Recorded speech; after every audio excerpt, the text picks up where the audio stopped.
আসসালামু আলাইকুম রহমতুল্লাহি ওয়াবারাকাতুহু।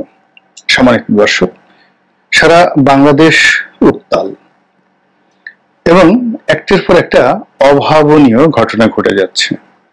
করুণ, নির্মম, হতাশা ব্যঞ্জক।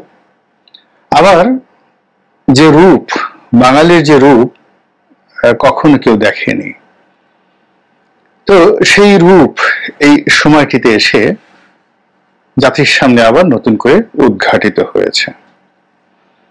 ঢাকা বিশ্ববিদ্যালয়ের ছাত্র ছাত্রী যারা আছেন তাদের গৌরবোজ্জ্বল ভূমিকা প্রতিষ্ঠিত হওয়ার পর থেকে সেই ব্রিটিশ বিরোধী সংগ্রাম, পাকিস্তান বিরোধী সংগ্রাম, ভাষা আন্দোলন, মহান মুক্তিযুদ্ধ, পরবর্তীতে বঙ্গবন্ধুর জামানাতে বঙ্গবন্ধু রেজিমের বিরুদ্ধে যুদ্ধ, জাসদের উত্থান, স্বৈরাচার বিরোধী আন্দোলন এরশাদ জামানাতে, আরো অনেক কিছু। বিশাল ইতিহাস এবং বিশাল ঐতিহ্য নিয়ে আমাদের গর্বের ধন ঢাকা বিশ্ববিদ্যালয় যেভাবে দাঁড়িয়েছিল এবং সেখানে সে 2009 থেকে আজ অবধি বা তারও আগে 2001 থেকে 2006 পর্যন্ত যেভাবে প্রথমে ছাত্রদল অর্থাৎ বিএনপির সেই শের জামানাতে ছাত্রদল যেভাবে কর্তৃত্ব প্রতিষ্ঠা করেছিল সেখানে, তারপর আবার 2009 থেকে এখন পর্যন্ত যেভাবে ছাত্রলীগ একক কর্তৃত্ব সেখানে প্রতিষ্ঠিত করে ফেলেছিল, তাতে সকলের মধ্যে হতাশা ছিল প্রবল যে এই বিশ্ববিদ্যালয়টির ভবিষ্যৎ বোধহয় শেষ হয়ে গেল। কিন্তু কোটা বিরোধী আন্দোলন এবং একই সঙ্গে ঢাকা বিশ্ববিদ্যালয়ের ছাত্রদের সঙ্গে সঙ্গে শিক্ষকদের আন্দোলন, সব মিলিয়ে পুরো জুলাই মাসটিকে এই জাতির সামনে একটি নতুন রূপে উপস্থাপন করেছে ঢাকা বিশ্ববিদ্যালয় চত্বর। এই বিশ্ববিদ্যালয় দেশের সকল বিশ্ববিদ্যালয়ের অভিভাবক। এখানকার যারা ছাত্র এবং ছাত্রী তাদের সবাইকে অন্য বিশ্ববিদ্যালয়ের ছাত্রছাত্রীরা তাদের সতীর্থ, ঊর্ধ্বতন সতীর্থ, বড় ভাই হিসাবে, স্নেহের ভাই হিসাবে মেনে নেয়। ফলে এই বিশ্ববিদ্যালয়কে কেন্দ্র করে অতীতে যেভাবে সারা বাংলা ছাত্র সমাজ জেগে উঠেছিল, এবারও এই কোটা বিরোধী আন্দোলনে সারা বাংলাদেশে নজিরবিহীন ছাত্র বিক্ষোভ চলছে। সরকার বাংলাদেশের ইতিহাসে সবচেয়ে বলতে গেলে দীর্ঘদিন শাসন ক্ষমতা পরিচালনা করার অভিজ্ঞতায় সম্পন্ন। নেতিবাচক অনেক কর্ম তারা করেছে এবং অনেক কিছু তারা হজম করেছে।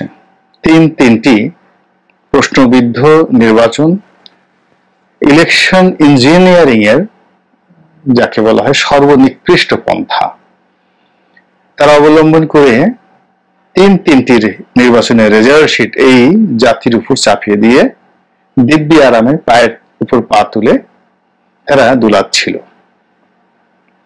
তাদের যত রাজনৈতিক প্রতিপক্ষ রয়েছে সবাইকে রীতিমতো একেবারে বাবার নাম ভুলিয়ে দিয়ে রাজনীতির মাঠ থেকে যেভাবে তাদেরকে দূরে রেখেছে, তাদের আসলে আতঙ্কিত হওয়ার মতো এই মুহূর্তে তেমন কিছুই ছিল না।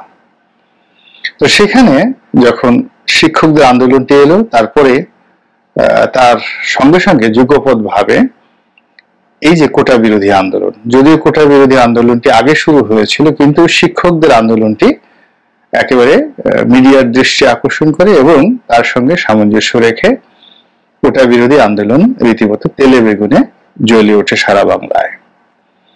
এবং এই আন্দোলনকে সামনে রেখে এখন বাংলাদেশের কোনো দল মত নেই, সকল দল এবং মত সবাই মাঠে নেমে গিয়েছে। বিএনপি সরাসরি সমর্থন দিয়েছিল, তারপর নীতিগতভাবে এই আন্দোলনে অংশগ্রহণ করার জন্য বিএনপির যত অঙ্গ সংগঠনগুলো রয়েছে তাদেরকে মাঠে থাকার জন্য নির্দেশনা জারি করা হয়েছে এবং তারই প্রেক্ষিতে ইতিমধ্যে বিএনপির অফিস রেইড হয়েছে। আজকে আমি ভিডিও করছি পবিত্র আশুরার দিনে, তার আগের দিন রাতে। এরপর আজকে যে গায়েবানা জানাজা ছিল সেখানে বায়তুল মোকাররমে বিএনপি নেতাদের উপর ধরপাকড় জুলুম নির্যাতন, টিয়ার শেল নিক্ষেপ করা হয়েছে এবং এখনো পর্যন্ত নিশ্চিত হয়নি যে কতজনকে গ্রেপ্তার করা হয়েছে। তো বিএনপি জেনে শুনে এবং বুঝে এই ঝুঁকিটা কিন্তু এই মুহূর্তে নিয়েছে। ঢাকা বিশ্ববিদ্যালয় পুলিশে সয়লাভ এবং ছাত্রলীগের যারা ছেলেরা রয়েছেন, মেয়েরা রয়েছেন, তারা অনেকে হল ত্যাগ করেছেন, অনেকে বের করে দেওয়া হয়েছে, অনেকে ভয়ে চলে গেছেন, অনেকে স্বেচ্ছায় বুদ্ধিমত্তা দেখিয়ে চলে গেছেন। এবং ঢাকা বিশ্ববিদ্যালয়ের ইতিহাসে অভাবনীয় ঘটনা ঘটেছে। গত সেই 2009-এর পর থেকেই প্রথম ছাত্রলীগের নেতাকর্মীদের মনে এমন ভয় ঢুকিয়ে দেওয়া হয়েছে যে তারা হলে এবং ক্যাম্পাসে এই মুহূর্তে নিরাপদ বোধ করছে না। পুরো ক্যাম্পাস পুলিশে একেবারে পুলিশ আর অন্য, চারিদিকে শুধু পুলিশ আর পুলিশ, তার সঙ্গে আবার যুদ্ধাবস্থায় আমাদের বর্ডার গার্ড, সেই যারা খুবই বীরত্ব দেখান বিজেপি, আমাদের মায়ানমার সীমান্তে তাদের বীরত্বের জন্য তারা সর্বমহলে আলোচিত। ভারতের সঙ্গে সাম্প্রতিক সময়টিতে তারা যে সকল বীরত্ব দেখান বিজেপি, সত্য এই বীরত্ব জাতির যাকে বলা হয় মহাগর্বের বিষয়। তো সেই বীর বিজেপি তারা তাদের বীরত্বের পুরো পরাকাষ্ঠা দেখানোর জন্য এখন আমাদের প্রাচ্যের অক্সফোর্ডে দাঁড়িয়ে আছেন। এর আগে তারা বীরত্ব দেখানোর জন্য নীলক্ষেতে এবং ঢাকা কলেজের সামনে খুব চেষ্টা করেছিলেন এবং সেই বীরত্ব দেখাতে গিয়ে তারা কিভাবে বীরের মতো আচরণ করেছেন তা আমরা এখন বিভিন্ন ভিডিও ফুটেজে দেখতে পাচ্ছি। পত্রিকা এবং গণমাধ্যমের খবর বলা হচ্ছে যে ঢাকা বিশ্ববিদ্যালয়ের পরিস্থিতি থমথমে। আজকে বন্ধের দিন, আগামীকাল যখন আবার চালু হয়ে যাবে কর্মযজ্ঞ, তখন বোঝা যাবে যে আজকের এই যে পুলিশি অ্যাকশন, এই পুলিশি অ্যাকশনের ফলাফলটা আসলে আগামীকাল কোন পর্যায়ে চলে যাবে।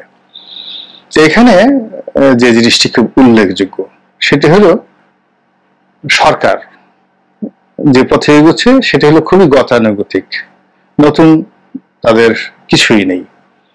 তাদের অনুগত প্রশাসন, তাদের অনুগত ছাত্র সংগঠন, তাদের অনুগত পুলিশ বাহিনী এবং এই যে বিজেপি, তাদেরকে ব্যবহার করে অতীতে তারা যেভাবে সফলতা পেয়েছে ঠিক একই প্রক্রিয়াতে তারা এইবার চেষ্টা চালাচ্ছে, যা কিনা ইতিমধ্যে অলমোস্ট 90% মাঠে মারা গিয়েছে।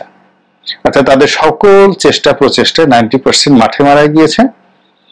আর যারা আন্দোলনকারী তাদের ভবিষ্যৎ কি হবে জানি না, কিন্তু এখনো পর্যন্ত প্রায় সব ক্ষেত্রে তাদের সফলতা 90% চেয়েও বেশি।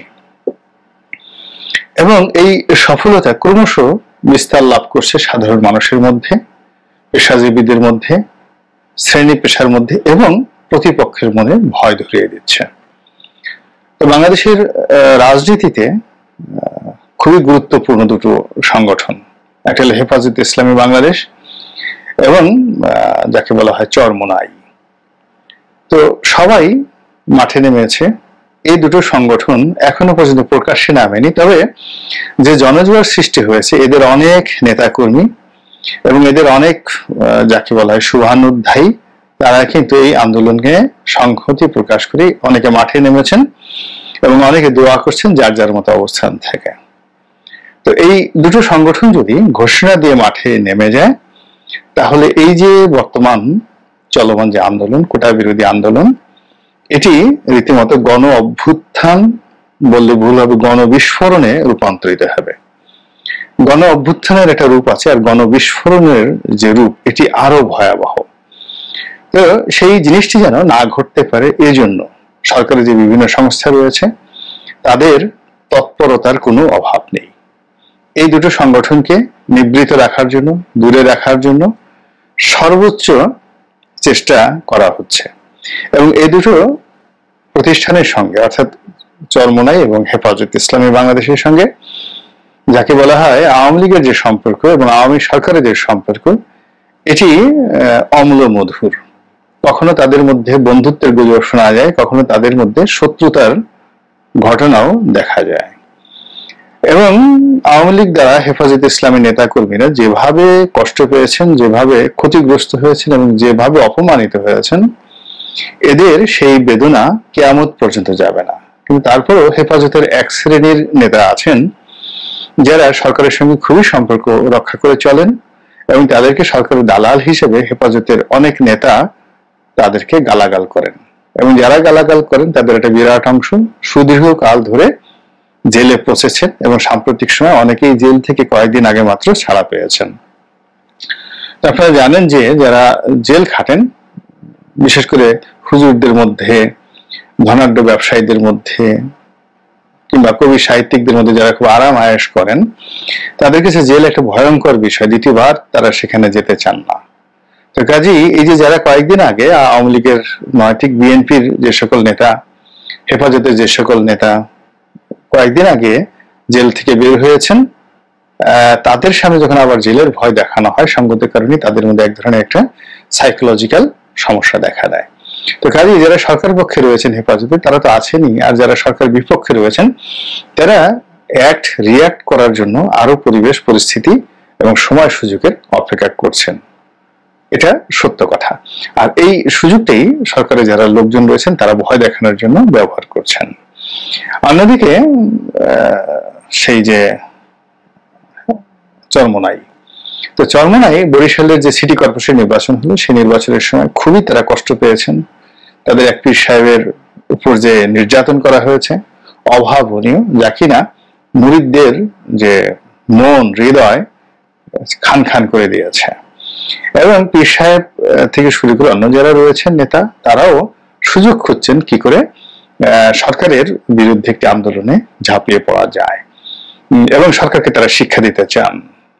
তো কাজেই বরিশালের মানুষ তাদের জিদ থাকে বেশি, কনস্পিরেসি তুলনামূলকভাবে কম বোঝেন।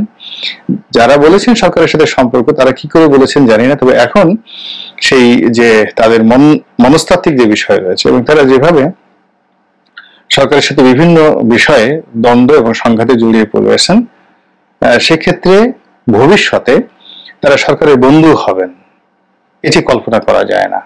তো কাজেই তারা কৌশল অবলম্বন করছেন এবং অপেক্ষা করছেন। এবং এই দুটো সংগঠন যদি সরকার নিয়ন্ত্রণ করতে পারে, তাহলে এই যে যুগপৎ আন্দোলন চলছে, সেই আন্দোলন কিছুটা হলেও যাকে বলা হয় সরকার সুবিধা পাবে। আর যদি এই দুটো সংগঠন নেমে যায়, তাহলে এই আন্দোলনে নতুন মাত্রা যোগ হবে, এবং সেই আন্দোলন কোন অনিশ্চয়তার দিকে নিয়ে যায় এবং সরকারকে কোন পরিণতির দিকে নিয়ে যায়, সেটি কিন্তু এই মুহূর্তে বলা যাচ্ছে না। সবসময় বাংলাদেশ 1 ঘন্টা আগেও যা কল্পনা করা যায় না, এই বাংলাদেশে 1 ঘন্টা পরে এইরকম রোজকে আমাদের আলামত অতীতকালে বহুবার ঘটেছে।